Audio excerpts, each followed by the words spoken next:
Olá, pessoal! É hora do break.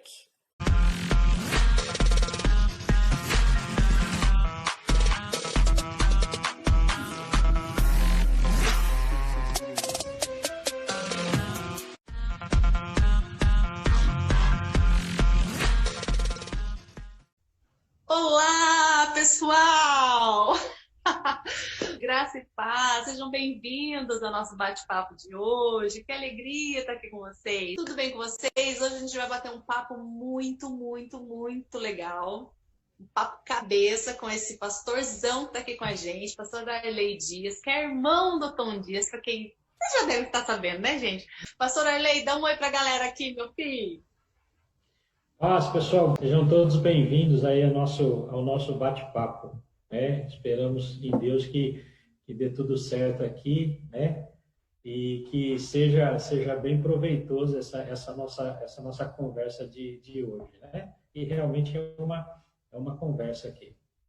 É isso aí, uma conversa boa, uma conversa saudável, da palavra de Deus. Nossa intenção aqui é trazer para vocês um papo assim de orientação, né? Uma conversa de orientação. Então a gente está aproveitando esse momento aqui hoje.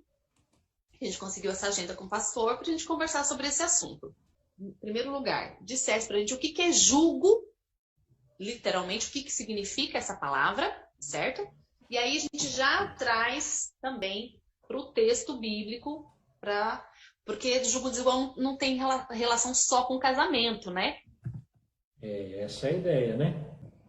Então, pessoal, para a gente ter uma ideia, né? O jugo a gente faz essa descrição aí no texto.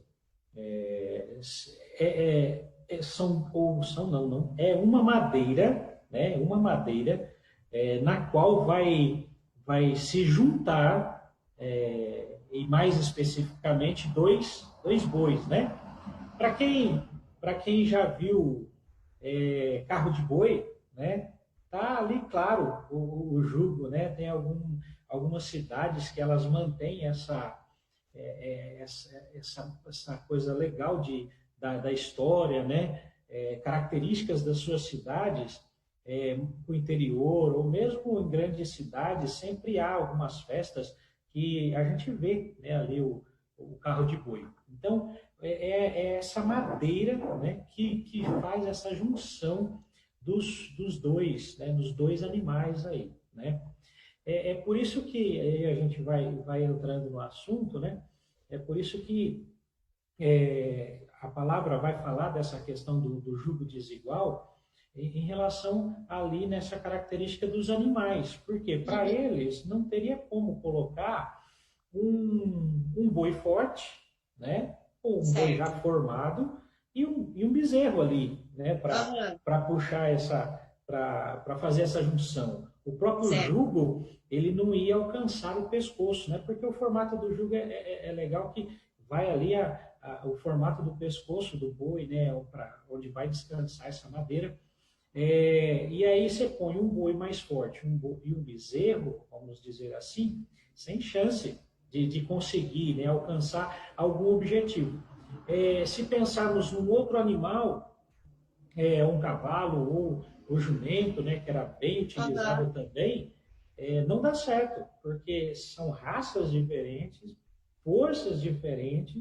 Eles se comportam de maneira diferente, né? De maneira diferente. É interessante que algumas figuras que eu vi, né, de jugo, no caso o jugo desigual, aí você vê o jumentinho dando um coice no boi, né? Ali, porque o bichinho é meio mais atrapalhado, né?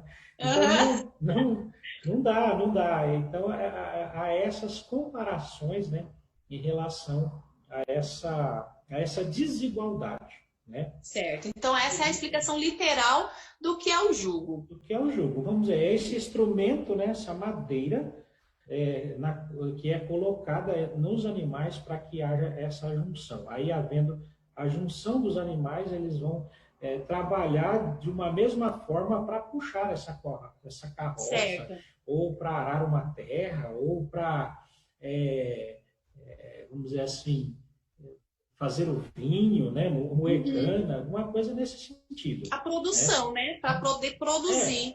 Para produzir. E se não houver uma igualdade de força aí, nesse caso, dos animais, não há essa produção, né? É. Então, por E isso também que...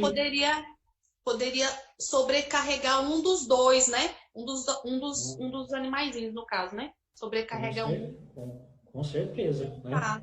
E não Aí, tem quando a gente como. vai para. Não tem como. Quando fica incompatível, né? Quando a gente vai, então, para a palavra de Deus aí, para a gente trazer a questão do 2 Coríntios 6, ali o verso 14 e 16, que inclusive você usou ali no texto, aí a gente tem. Porque Deus usa essa comparação, né? E aí, então, trazendo agora para a palavra, que conselhos a palavra nos traz quando Deus usa essa comparação? Tá. Então aí Paulo começa dizendo, né, para que nós não entremos debaixo do mesmo jugo, né? Alguns textos vão dizer dos descrentes, né? Outros, né, no texto que eu usei, né, na tradução que eu usei, vai dizer daqueles que não amam a Deus, pois quem tem o povo de Deus, o que tem o povo de Deus em comum com o povo do pecado, né? Então, a gente começa a entender, e eu queria também já deixar também vamos dizer assim, uma explicação nesse sentido, que Paulo, ele está falando aqui, e nós citamos isso no texto, que não diretamente é o namoro ou é o casamento, né? Aqui, Paulo ele está orientando os irmãos de Coríntios para não ter ou não compactuar com os falsos profetas ou os falsos apóstolos que estavam ali vindo à igreja querendo ensinar um falso evangelho, né? Exatamente, Então, muito bem. Paulo diz, olha, não faça, não compactua, compactue com esse povo, né? Não tem condições. Por isso que ele vai dizer, há comunhão entre luz e trevas, né? Aí Paulo ele é zeloso pelo evangelho, né? Ele vai dizer, esse evangelho que vocês aprenderam não tem comunhão com isso que está sendo pregado a vocês. Então, não é para aceitar esse povo de forma alguma, né? Então, há esse pano de fundo, né? Quando a gente traz ali também, no mesmo pano de fundo, para um relacionamento que seja, é interessante também nós compreendermos que Paulo, quando ele escreve a carta aqui aos Coríntios, né, ele, vamos dizer que é um clássico, né, a carta aos Coríntios é um clássico do apóstolo Paulo, e ele vai abordar várias questões relativas ali à conduta cristã, né? O que aquela igreja estava fazendo, né? Porque quando a gente olha para a igreja de Coríntios, e os textos, tanto a primeira carta, a segunda carta vai exemplificar isso para nós, era uma igreja perfeita, uma igreja assim, perfeita no sentido de ter todos os dons, ela tinha gente que trabalhava para tudo, né? Só que aí quando chegava nessa questão da unidade, nós vamos ver isso, né? Esse trabalho dele em relação à unidade, em relação a estar fazendo pactos com a cultura, né? A igreja estava aberta a isso. Então, Paulo ele começa a orientar aqueles irmãos para que realmente não fizesse esses pactos, né? Por quê? A cidade de Corinto, ali no primeiro século, era uma metrópole, era o centro do comércio aonde ela estava, né? Então, uma cidade portuária, uma cidade que recebia gente de toda a parte do mundo. E aí a igreja queria também se igualar à forma da cidade, né? É interessante que indo para Apocalipse, lá, né, quando Jesus vai falar sobre as características das igrejas, era a característica da cidade certinha. E Corinto, a igreja de Corinto, estava indo na mesma linha. Por isso Paulo diz, não, vocês não podem compactuar com isso, vocês não podem querer ser iguais a eles, né? Então, ali havia muitos templos pagões, era marcada por essa liturgia do templo, né? Ainda mais uma cidade portuária, onde as pessoas se envolviam em orgias sexuais e toda forma de imoralidade. O legal aqui há uma descrição, né? Se eu não me engano, é o pastor Hernandes Dias Lopes, no seu comentário, ele vai dizer que a expressão, né, viver como um de Coríntios, ou da cidade de Coríntios, significava a pessoa que era bêbado e de corrupção moral. Uhum. Então, é no meio dessa igreja que estava sendo caracterizada com a cidade, é que Paulo vai dar essas instruções. Olha, não tem jeito de ter comunhão entre luz e trevas, não tem jeito do povo de Deus ter comunhão com o povo do pecado, que pratica toda essa forma de cultos, né? Não tem jeito de ter essa comunhão entre Cristo e o diabo, né? Ele vai falando isso. Olha, vocês estão vivendo nessa cidade cosmopolita, que a característica dela é isso, é bêbado e imoralidade e um ser imoral, e essas características não podem ser trazidas para dentro da igreja de forma alguma. Então, é como se ele estivesse dizendo, por favor, não compactue, né? Não se igualem a eles, né? Então, Paulo ele vai dando essas orientações ali à igreja, né? E é claro que aí entra tudo, Andréia, entra o casamento, entra os negócios, entra toda forma de pacto que era necessário na época, né? E hoje nós vemos que não é diferente, para, vamos dizer assim, se dar bem na cidade, né? Então, quando Paulo ele diz para não compactuar dessa forma, ele tem os exemplos da palavra de Deus do Antigo Testamento, que era a Bíblia que ele usava, né? Em dizer vários textos, Deus vai dizer para não se juntar, porque se juntasse, haveria consequências para o próprio povo de Deus. Uhum. Né? Então, ele vinha nessas orientações. Né? Muito bem. Muito bem. Aí eu fico pensando, bom, tem um monte de pessoas que estão ouvindo a gente hoje, né? E de repente está pensando assim, mas existe um monte de... Vamos trazer agora no caso do casamento, tá? A gente já explicou bem certinho que a orientação não é só para o casamento, é uma questão de pensamentos, de ideologias diferentes, e aí a gente um leque gigante para negócio, para trabalho, para tudo, né? Até relações de amizade e tudo mais. E aí, trazendo agora mais para o relacionamento, né, homem e mulher e tal, tem um monte de gente que a gente conhece, eu, você, enfim, todo mundo que está ouvindo a gente, que pode pensar assim, mas aí a gente são pessoas de fés diferentes, de religiões diferentes, ou até próprio evangélico, um adventista, um assembleiano, namora, se junta, dá liga, que acontece a liga, e aí pensa assim, mas as pessoas, né, são diferentes, tal, de religiões diferentes, ou até são evangélicos e tal, mas eles namoram e vivem felizes, estão felizes para sempre, estão felizes até hoje e tal. Ou então, outro caso também, que, por exemplo, a gente já é de religiões diferentes, a gente já casou, e agora vai fazer o quê? Vai separar? Vai divorciar? Não, por favor, não, 1000 vezes não, né, pastor? A gente não corrige um erro com outro erro, pelo amor de Deus.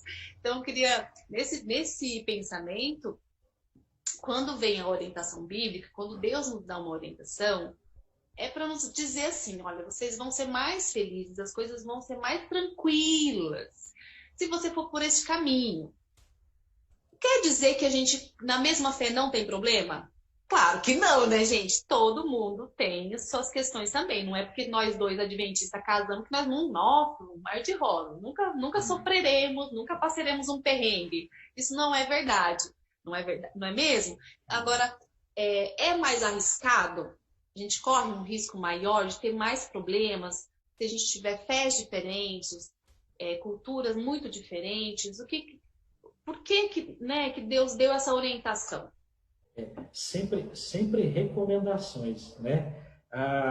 Tem um texto que eu gosto muito em Deuteronômio, em que Deus ele diz ali claramente, olha, hoje eu coloco diante de você a vida e a morte.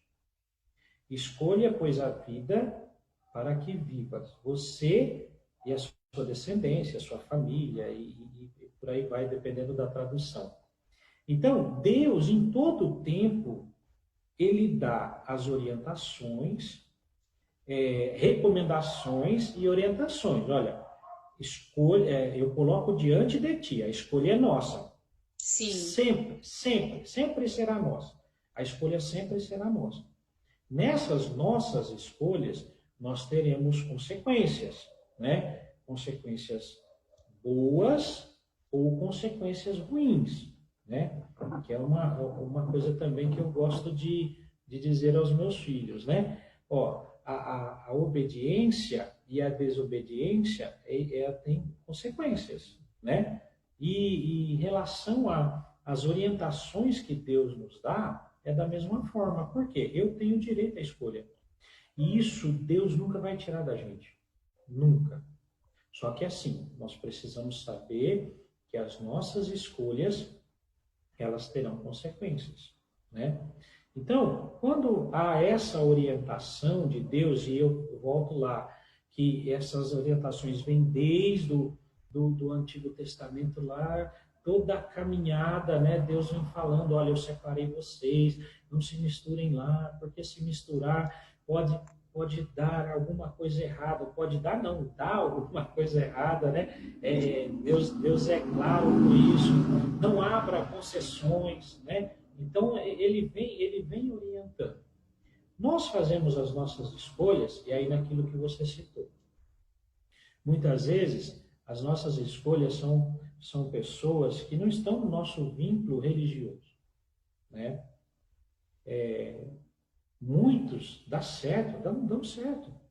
Uhum. Outros não dão certo, né? E é engraçado que se você olhar assim, o que tem dado menos certo nesse peso religioso é quando há dois que são de religiões cristãs, né, diferentes, ou seja, não é um cristão e um católico, é quando são dois cristãos ali de fé diferentes, né? Então dá mais complicação, porque cada um de nós, vamos dizer assim, e o cristão ele tem isso com ele dizer assim, é só o é o meu Jesus que vale, é o meu Deus que vale. Então, se eu estou ali, eu vou namorar a menina da presbiteriana, eu vou namorar o menino da Assembleia, porque ele toca bonito ou canta bonito, né? Eu vou lá, só que aí cada um vai trazer para si, quer trazer para si, dos cristãos, né? Aí quando você olha que há um casamento de uma cristã com um católico, de um católico com uma cristã, há um consenso melhor aí, né? A gente vê essa situação. E como a gente colocou lá também, não é porque é da mesma religião, do mesmo ambiente religioso, que é totalmente certo, ou que vai dar totalmente certo, né? Por quê? Eu volto a dizer, nós temos o direito da escolha. Deus não vai, de forma alguma, influenciar na nossa escolha. Uhum. Eu tenho o direito, é meu livre-arbítrio, né? Certo. E quando as coisas começam assim, eu vou escolher, Deus não vai se colocar aí nesse meio, né? Mas quando as coisas começam assim, eu vou colocar diante de Deus né? Que é o texto de Provérbios, né? Que quando nós colocamos os nossos planos, os nossos projetos diante de Deus, ele vai fazer com que os resultados apareçam, né? Parafraseando nesse sentido. Uhum. Então, o namoro, um casamento é a mesma coisa, né? Você coloca diante de Deus e Deus ele vai com certeza trazer aquela pessoa que você ou imaginou ou está pedindo a ele, né? Mas aí é a ação dele. Mas você começou primeiro com a sua ação, com a sua oração.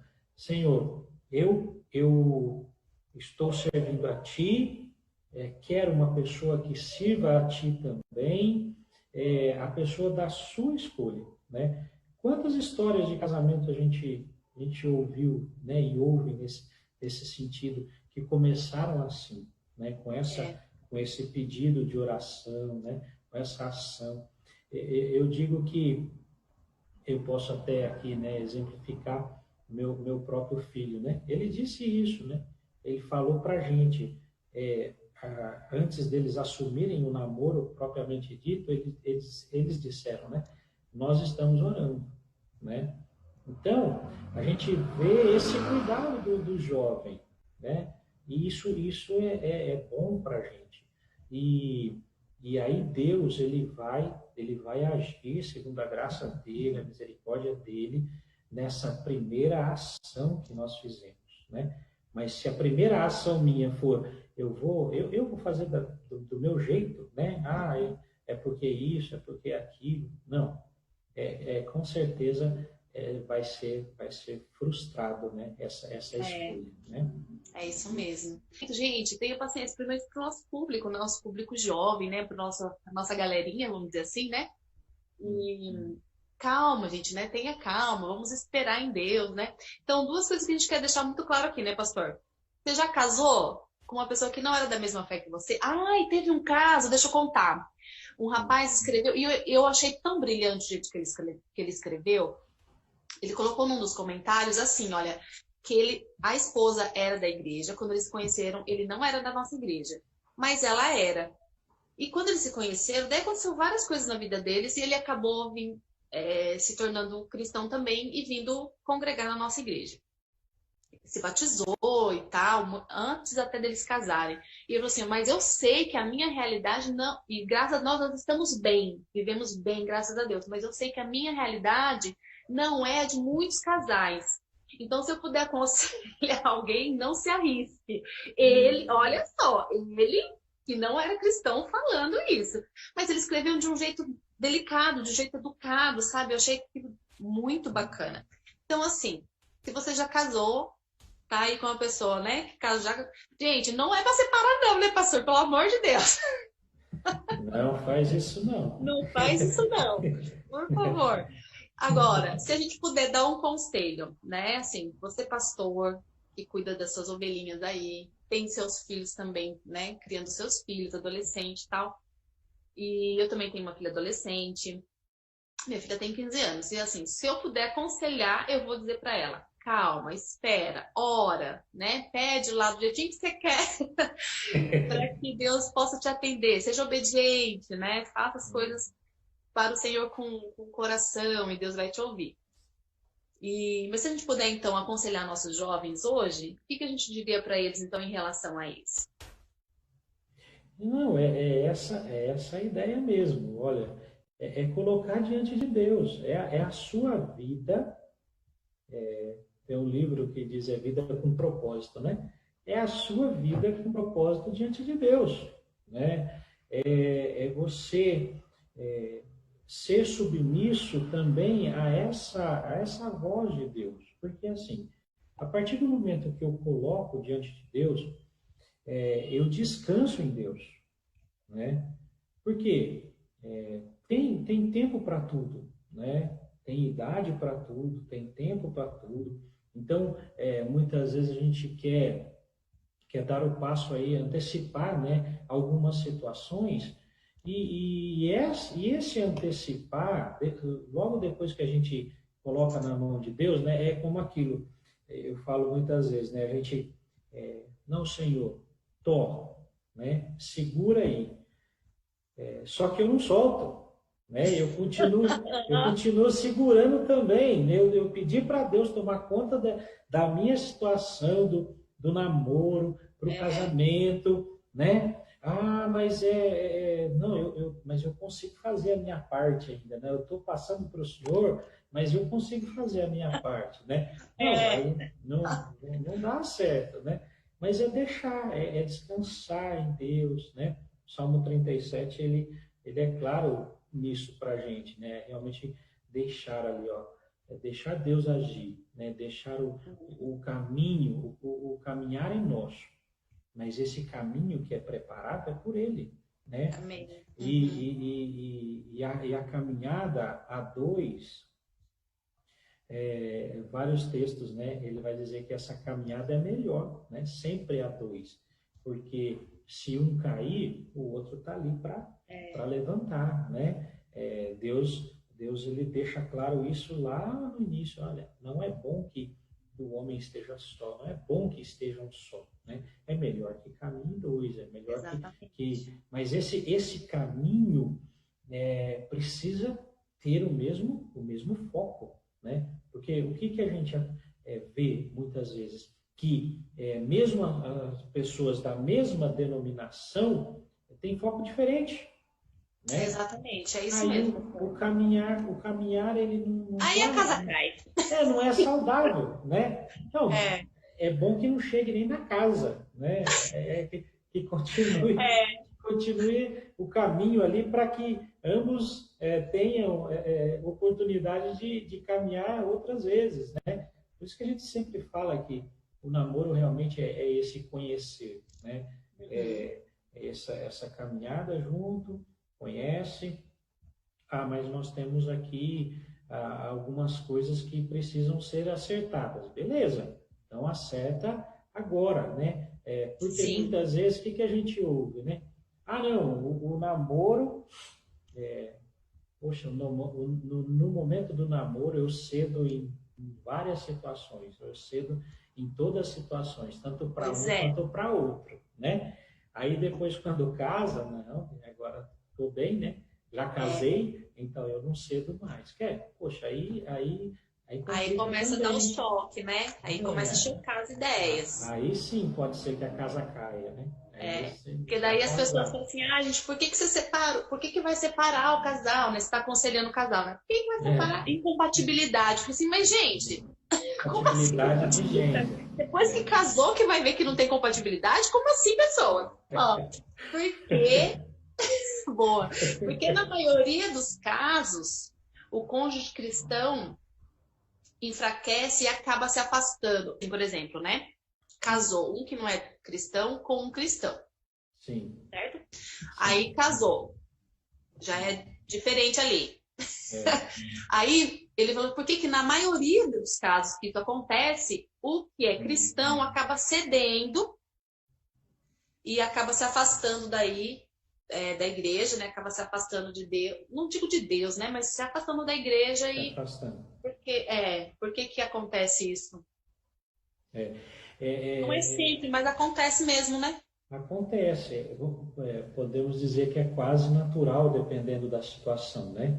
Uhum, Porque, naquela questão que eu falei antes do namoro, muitas vezes, enquanto havia ou estava sendo o namoro, a pessoa vinha para a igreja, tanto um quanto o uhum, outro, acompanhava, era aquele ceder ali, né? é, Eu vou ceder agora, eu preciso conquistar algo, né? Então eu cedo. Aí quando há o casamento, isso não acontece mais. E a pessoa que assumiu esse casamento, ela vai querer realmente, porque ela ama a outra pessoa, né? É algo que uhum, está ali, está do seu lado, é construir essa vida junto. E ela, vamos dizer assim, pode até pensar, não, mas eu estou aqui, a igreja está lá, não deixei de ser da igreja, mas eu vou diminuir aqui para agora, eu cedo para agradar, né? Tanto um quanto o outro. sim. o pastor Hernandes Dias Lopes, eu cito ele novamente, ele escreveu um artigo no Guia-me, que ele vai dizer assim, ó, num casamento assim, há 3 possibilidades. A Certo. conversão do cônjuge incrédulo, Isso. né? E aí ele vai dizer que é uma porcentagem aí de 75%. Ele compara Boa até até a porcentagem. mas ele compara aí até com... Ah, não. 75% não se convertem. Ah, tá. Já fala, nossa, mas então... Sim, então tá... não se convertem. Aí ele compara a queda de aviões, né? Então, então é um negócio bem trágico, né? E 75% não se converte. Aí ele diz o outro que é esse esfriamento espiritual, né, do cônjuge, porque a tendência realmente é você agradar aquele que está ali ao seu lado, né? Para evitar brigas, né? Para evitar brigas. Porque aí a pessoa que não é cristã, ou a família tal, é que ela vai falar assim, ah, mas esse tipo de crente que fica brigando com o marido toda hora, que fica querendo paz. Então, para não ficar ruim a situação e você passar por ruim, né, com o cristão, aí você dá uma baixadinha na bola para evitar essa briga, né? Sim. E aí, consequentemente, o que acontece? Que é um terceiro, uma terceira citação dele. Acontece o esfriamento, né? Então, eu passo agora a agradar realmente aquele que está ao meu lado, ou aquela que está ao meu lado, e eu vou como se fosse ali, tornando-se uma ostra, né? Vai se fechando, só para os dois, né? Só para os dois. E aí, amigos não entram mais, a igreja não entra mais, os pais, muitas vezes, também há essa perca, né? Então, realmente, há algumas preocupações, né? Nesse sentido, né? Mas também, como dissemos, se 75% não se convertem, 25%, então já é bom, né? Tá muito bom essa estatística também. Olha. Fora aquela questão assim, a compreensão, né? Compreensão um do outro também, né? Porque isso, essa compreensão, ela vai jogar a favor realmente de mesmo sendo pessoas de igrejas diferentes, crenças diferentes, quando há uma compreensão entre um e o outro, o jugo ele cai também nesse sentido, né? Porque Sim. Os dois se unem realmente, ou há uma continuidade desse ceder um para o outro, né? Certo. Muito bem, pastor. Ô, pastor, você aí na sua vida de pastorzinho de ovelha, a galera pergunta muito sobre isso para você, tira muita dúvida sobre essas questões, com você de namoro, será que eu devo namorar aquela pessoa ou não devo? Ou eles ficam mais lá deles, não são muito de te perguntar essas coisas, não? Não, são poucas perguntas, até porque as igrejas que a gente está servindo aqui, né, que é Jundiaí, Vila Esperança e Atibaia, eu não tenho essa galerinha aí dessa meia-idade, né? Eu tenho 1 ou 2, né? Tanto Atibaia, olha, eu vou ter ali umas meninas já de 13, 14, a Jundiaí eu já não tenho essa galerinha, né? Entendi. Já ou são menores, né? As menores da idade. Ainda não estão dando tanto trabalho. Não, aí estão aí nessa idade aí de o carrinho não, celular agora, né? Não tem mais carrinho, né? Nem boneca tem mais, agora é só celular.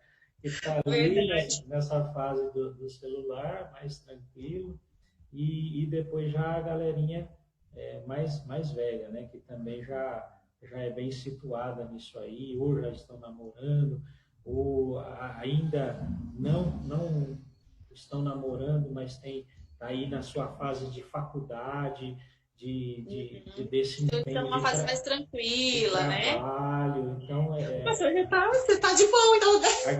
a galerinha é pouca. Que E bom! aí tem, a Atibaia é bacana, que aí eu tenho um presbítero lá que ele trabalha bem com essa molecadinha, né? Olha que legal. Então, também a gente já fica mais tranquilo com isso, né? Divide bem esse fardo. Tem um Ai, presbítero ai. lá. Quando a gente falou do conceito do jogo desigual, a gente citou lá no comecinho, e você deixou muito bem explicadinho a questão do que Paulo escreveu, que não era só relacionado a casamento, relacionamento, mas a tudo. Aí, às vezes, pode acontecer assim, ó, as pessoas da mesma igreja, né, que não podem, elas às vezes não têm os mesmos objetivos de vida, ou os mesmos, não são compatíveis os pensamentos. E daí isso pode complicar muito o desempenho dos ministérios, né? Do seu ministério, do seu desenvolvimento na igreja, ajudar a igreja a se desenvolver. Então, isso é importante a gente deixar claro aqui para o pessoal também, quando a gente fala desse texto, quando a gente fala do jugo, né? E quando a gente traz o jugo desigual, que isso também, vamos trazer agora para esse lado, né? Para a gente finalizar aqui, que a gente está quase acabando, que também tem essa questão da gente usar as ideias, quando elas não batem, elas prejudicam o bom andamento do ministério, né? O bom andamento da igreja. E aí me vem algumas histórias, né? Da pessoa fazer de tudo para conquistar a amada ou o amado dentro da igreja, né? Faz de tudo mesmo. Quando há essa conquista,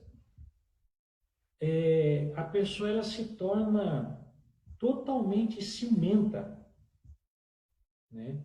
A gente está falando aqui do trabalho dentro da igreja, né? O trabalho a se desenvolver dentro da igreja. E aí, tanto o rapaz ou a moça que torna-se ciumento, ela não vai deixar mais trabalhar. Tá no grupo de louvor, é para vir no ensaio do grupo de louvor. Aí o camarada tá junto.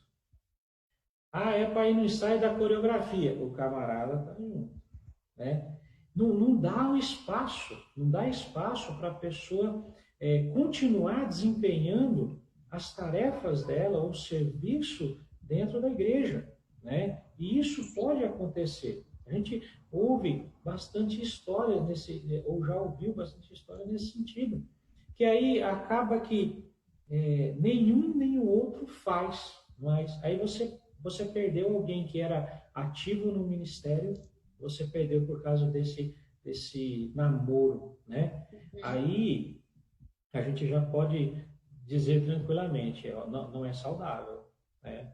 Não é saudável, porque você não consegue desenvolver esse trabalho, né, com uma pessoa ali, em cima, em tudo. Não pode ensaiar, não vai cantar, é difícil nesse sentido.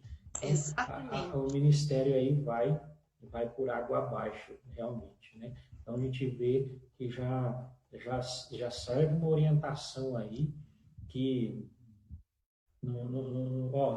siga cada um o seu caminho, né? Porque não vai dar certo. André, você me permite ler um comentário aqui no grupo? Do Rony Nalim, né? Ele vai dizer assim: comecei a namorar minha esposa quando ela tinha 15 anos e eu 17. Ela não era convertida. Em um determinado tempo de namoro, eu disse a ela que não poderia mais continuar o namoro, pois eu precisava formar uma família com alguém que compartilhasse a mesma fé que a minha. Naquela noite passamos com o meu testemunho sobre Deus e pregando o evangelho com ela. Acho que é isso, tá. Hoje estamos casados há 22 anos e com 27 anos de namoro. Um detalhe importante, ela tem a mesma fé que eu. Aí ele dá risada, né? Aê, ele venceu! Jesus venceu essa! Ele venceu, ele conseguiu aí.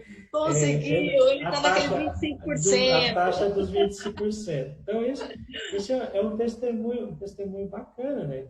Claro. Que é relevante para a nossa conversa aqui, né? Porque a gente volta a dizer, o texto ele vai implicar nessa situação também, mas não é direto para isso, né? Não é direto para isso. Então, assim, a primeira ação, eu me coloco diante de Deus e que realmente a vontade dele seja feita na minha vida, né? Que muitas vezes nós pedimos a Deus, mas nós queremos que a nossa vontade seja feita. Seja feita, exatamente. E é interessante o comentário do Rony aí, porque o Rony foi forte. Ele foi muito forte.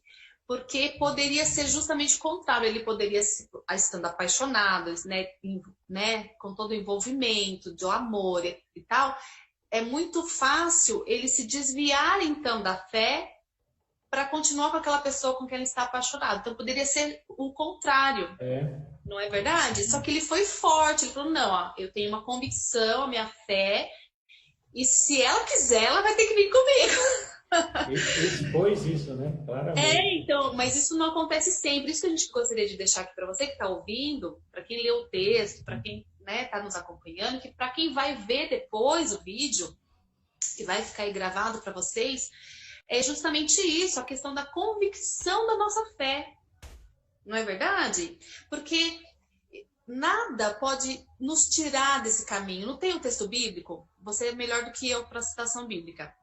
Nem a vida, nem a morte poderá nos separar do amor de Deus. Sim, Paulo, né, em Romanos 8, ele vai dizer isso, né? Exato. Então não tem namoradinho, não tem namoradinha, não tem... Não. Não deixa se abalar, não, gente. Não deixa nada tirar você do foco, não. Não é mesmo? Ainda mais agora. Jesus está quase voltando, gente. Vocês não dão bobeira, não.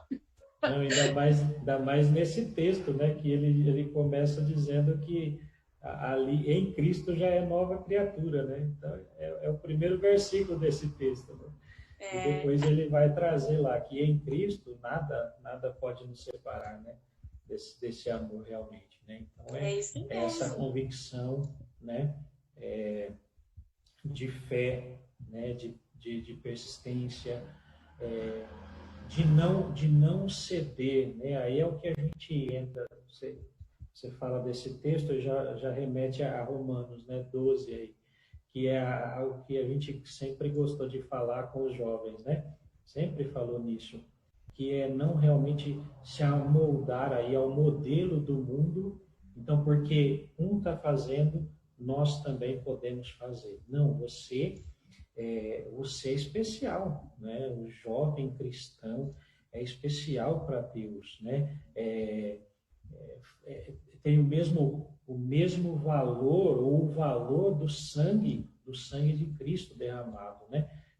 Por cada um de nós. Então, esse valor, ele é inegociável, né?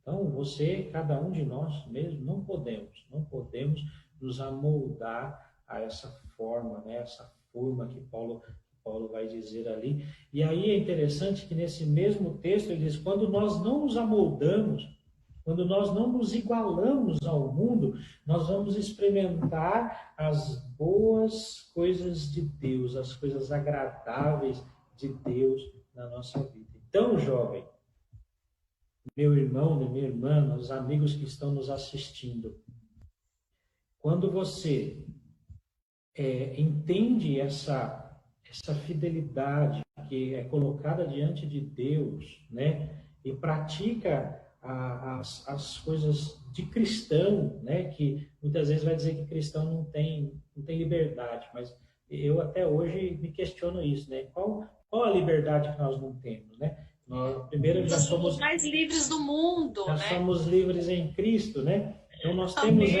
essa liberdade, sim, mas essa liberdade de Cristo realmente não nos amoldar ao modelo do mundo, né? E assim, quando nós nos amoldamos a Cristo, né? Porque Ele e Ele pagou isso, né, para que nós pudéssemos estar ali com Ele, nós vamos experimentar coisas boas, coisas agradáveis diante dele, né? E nesse mundo, né? É aqui que nós estamos, e Jesus ora por nós, né, para que nós venhamos ser guardados neste mundo, e nós vamos sim ter felicidades, ter prazeres, né? Nada comparado ao que teremos um dia, né? Por isso nós precisamos persistir agora, manter-se em nossa integridade cristã, né? E depois aproveitar o melhor de Deus para nós, né? Ai, que legal! Pastora Arley, olha, eu quero agradecer a você, assim, olha, de coração mesmo, de verdade. Muito obrigada também por esse papo de hoje, muito bacana mesmo. Deus te abençoe bastante no seu ministério, sua família, seus filhos, né, esposa, todo mundo aí, a galera toda. Meu Deus. Deus possa fortalecer vocês nesse momento de quarentena e continue abençoando seu ministério. Que Deus abençoe grandemente a vida de todos vocês. Um feliz sábado, um fim de semana abençoado, tá bom? Que Deus possa ficar com cada um de nós e semana que vem a gente tá junto de novo, ok? Um abraço, gente, um beijão. Até a próxima, tá bom? Obrigada. Até mais. Tchau, tchau. Um abraço, tchau, tchau. Valeu.